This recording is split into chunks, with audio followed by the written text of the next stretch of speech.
भारतीय साहित्य में परातंत्र साधना। परातंत्र साधना के अंतर्गत षट चक्र भेदन। षट चक्र के भेदन करने पर पूर्णत्व की प्राप्ति अवश्य ही होती है। यह धारणा बिल्कुल निर्मूल नहीं है। षट चक्र भेद एवं उसका मुख्य फल ज्ञात होने पर इस संबंध में शास्त्रों का यथार्थ सिद्धांत ज्ञात हो सकता है।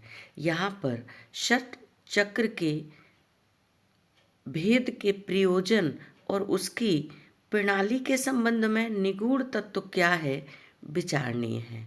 शिव अखंड सच्चिदानंद ब्रह्म स्वरूप है।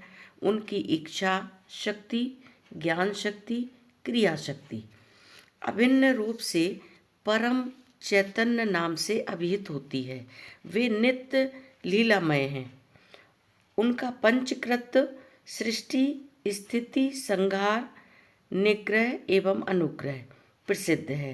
पूर्ण पुरुष अपने को संकुचित कर अणु रूप में अथवा जीव रूप में अपने को प्रकट करते हैं।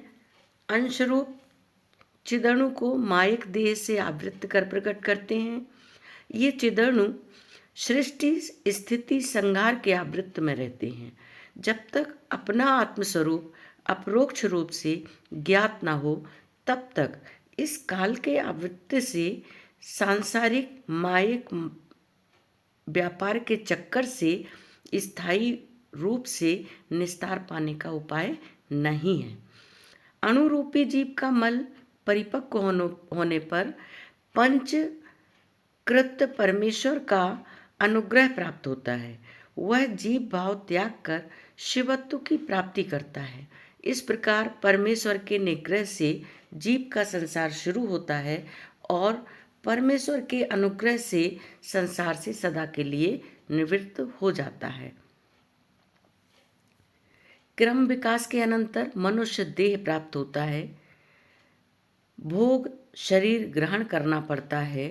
दीर्घ काल तक भोग संपन्न होने पर स्वतः वैराग्य उत्पन्न होने पर चित्त बहिर्मुखता का परित्याग कर अंतर्मुख हो जाता है।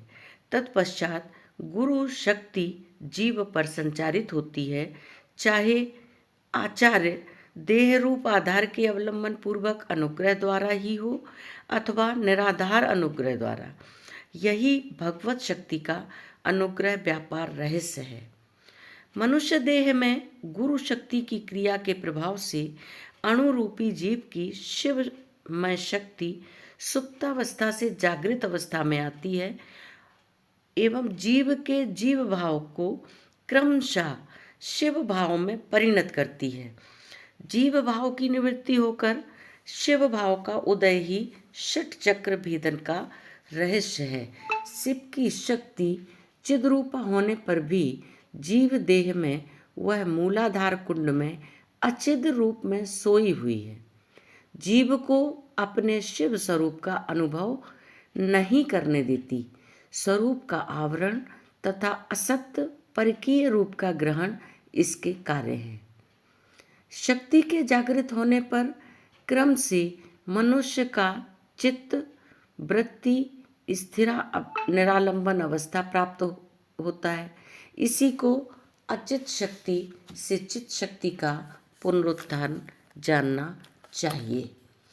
योगी का पहला कार्य है जिस किसी भी प्रक्रिया द्वारा प्राण और मन को संयुक्त करें।